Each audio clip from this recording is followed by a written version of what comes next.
Y por allí es bueno hacer el ejercicio de ponerse en la piel de esa gente, ¿no? Tratar de ponerse en la piel de esa gente para intentar saber qué pueden llegar a sentir ante un hecho de esta naturaleza. Ha habido muchos hechos esta semana en Córdoba, algunos delictivos y algunos otros vinculados a accidentes que en realidad no lo son incidentes, porque algunos de los que participan manejan alcoholizados, por ejemplo. Entonces no es un accidente. Lo que ocurre es un incidente de una persona absolutamente irresponsable termina matando a otra gente que a lo mejor va a trabajar cuando ellos volvían de bailar. Esta semana también la Presidenta de la Nación en un foro internacional sobre alimentos, sobre alimentación en Europa, en la FAO, dijo, ante la sorpresa de todo el mundo, que en Argentina habían logrado bajar la pobreza a menos del 5%.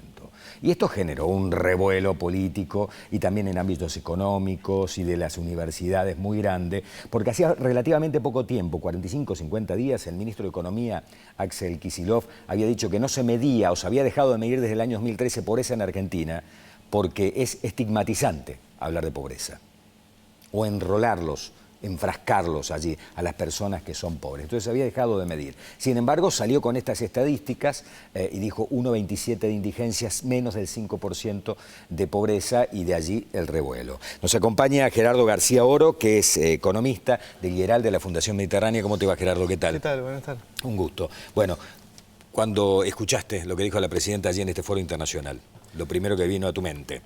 Bueno, la repetición de un momento que ya lo habíamos vivido con el ministro de Economía, al menos en el discurso interno de la Argentina, pero sorprende que un presidente de una nación vaya con estadísticas que en todo caso son cuanto menos discutibles, en este caso ante miembros y funcionarios y personas que conocen de que existen en el mundo países desarrollados y países que están en vías de desarrollo como lo es el nuestro, y que con los niveles de inflación y los problemas que venimos mostrando a nivel de estadísticas oficiales, porque también le valió las advertencias del FMI, de instituciones financieras y globales. Bueno, la verdad que es un dato que sorprende y creo que cuanto menos nos deja bastante mal parados. Para de acuerdo a lo que dice Argentina, Argentina se transformó en el país con menor cantidad de pobres en el mundo. Mejor que Luxemburgo, que Dinamarca, que Noruega, que Suecia, que Islandia, etcétera, que todos los países escandinavos que son casi ejemplo, ¿no? Me parecen estas cuestiones. Sí, incluso es una tasa de pobreza que es inédita para el caso de Argentina. Uno se tendría que remontar recién al año 1968 para encontrar una tasa de pobreza que esté en ese nivel, con lo cual después de ese año... Ni siquiera en la época de Perón, digamos. Ni siquiera. Del primero o del segundo gobierno de Perón. En ninguno de los contextos, después de los 70, nunca logramos llegar a ese nivel en términos de pobreza. Y este es el número, digamos, oficial, el número que en el fondo fue la última información, como bien decís vos. La del 2013. Que difundió el INDEC, que sería el dato correspondiente al primer semestre de 2013. Claro, el peor INDEC, digamos, aquel INDEC que decía que la inflación era la cuarta parte de lo que en realidad era, ¿no? Sí, sí, nosotros desde el IERAL de Fundación Mediterránea seguimos un poco la medición de las mediciones de inflación, las mediciones de evolución de la canasta alimentaria y total, que son en definitiva la información mediante la cual uno arriba el número de pobreza. Y nosotros estimamos que para el segundo semestre de 2014, que fue un semestre bastante complicado en términos de inflación, la tasa de pobreza alcanzaría un 29%, con lo cual tendríamos... Ahora, ¿cómo hacen? ¿Qué estadística para llegar a este número? ¿Qué tipo de metodología utilizan? ¿Similar a la que utiliza el INDEC o una metodología totalmente distinta? ¿Cómo se mide? ¿Cómo miden ustedes pobreza? No, la metodología es idéntica a la que se empleaba en el INDEC e incluso es una metodología contrastable con los microdatos que se publican en el INDEC. Cuando uno analiza los microdatos de periodos anteriores, hasta el año 2006, el segundo semestre de 2006 sería el último dato creíble, por así decirlo, de pobreza que midió el INDEC, que para entonces era el 26,2%. Si uno contrasta metodológicamente nuestros criterios con los criterios que utilizaba el INDEC en ese entonces, uno arriba exactamente al mismo resultado. El secreto es el valor de la canasta alimentaria, que se delimita como umbral para que una familia no caiga por debajo o en situación de indigencia, y lo que se marca como una canasta total, que incluye la satisfacción no solo de las necesidades alimentarias, sino también otro tipo de necesidades no alimentarias, que ahí ya el corte es para delimitar la condición de pobreza. Hasta el año pasado, segundo semestre del año 2014, ¿cuánto necesitaba un argentino para no ser pobre o una familia tipo argentina? Según nuestras estimaciones, una familia tipo de 4 miembros necesitaba reunir unos 6.400 pesos mensuales para no ser pobre y 2.800 pesos para no ser indigente. O sea que ahora estaría en torno a los 7.000 pesos más o menos, ¿no? O sea, en el segundo semestre de 2014. Sí, sí, a valor actual, o algo más, con la evolución que han tenido el ritmo de precios, probablemente sea una canasta cercana a 6.800, 7.000 pesos. Tenemos algunas placas, así que podemos mostrar. La primera justamente habla, no es una pirámide, sino son algunos datos estadísticos. A ver, la primera columna, la de arriba.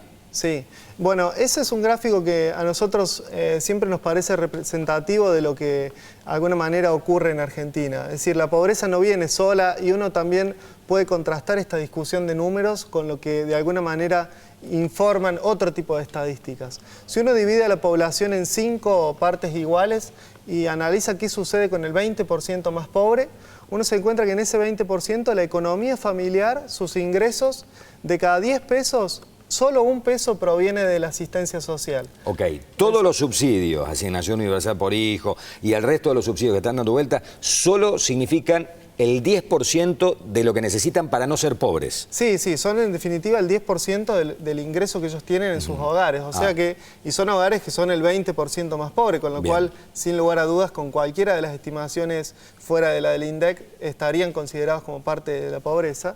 Y que un poco lo que uno se encuentra es que ese número, la contraparte, el otro indicador que de alguna manera se podía observar en ese gráfico... Sí, en el primero, por favor. En el primero, es que de ese total de ingresos, la barra roja son los ingresos que provienen de empleos informales, de empleos precarios. Es decir, eso sí es realmente... ¿Qué porcentaje de la población tiene trabajo precario? Bueno, en Argentina la verdad que de la población activa, es decir, todos aquellos que están ocupados y desocupados, un 40% de esas personas están en condición de empleo precario. ¿Sí? Es decir, es un número significativo. Muy significativo. Es un número que incluye a más de 7,5 millones de personas en puestos informales y que en definitiva son producto de ingresos deficientes, de ingresos que no le alcanzan para cubrir los umbrales requeridos para salir de esa condición de pobreza. Esta semana la Iglesia también salió a decir desde la Pastoral Social y el Episcopado, desde el Episcopado, a tirar números de la UCA, Universidad Católica Argentina, que son similares, cercanos al 27% también, ¿no? Exacto. De la pobreza. Sí. No sé si son de este año o también son del segundo semestre del año pasado. Sí, es una información también del año pasado, incluso refiere a periodo anterior a lo que sería nuestra estimación del segundo semestre, con lo cual, en definitiva, números más, números menos, hay otro tipo de estimaciones porque también es discutible cuál es la verdadera canasta alimentaria de referencia, que si uno piensa la canasta que se considera en el INDEC y con las metodologías que nosotros seguimos para evaluar la pobreza, es una canasta que satisface ciertos requerimientos nutricionales, pero que también podría ser discutible. En todo caso, Lozano y el centro de estudios que trabaja con él han conformado otra canasta un poco más, si se quiere, rica en alimentación. En valores proteicos, etcétera, etcétera. Y ellos encuentran de alguna manera que la pobreza podría ser el 36%.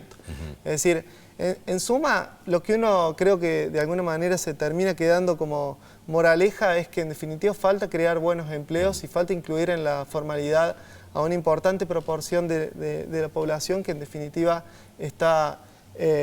consiguiendo o está, digamos, la situación del empleo es bastante inestable. Y bajar la inflación, que es el impuesto al pobre, eso es claro, ¿no? Exacto. El que menos tiene el bolsillo, menos le dura el dinero, cuanto más inflación haya también. Gerardo, ha sido un gusto estar contigo. Muchísimas gracias, gracias por haber estado con nosotros. Nos vamos a la pausa. Cuando nos reencontremos vamos a debatir con los legisladores de la capital, por lo menos los 3 principales, a ver qué propuestas tienen como candidatos uninominales por la capital. Ya venimos.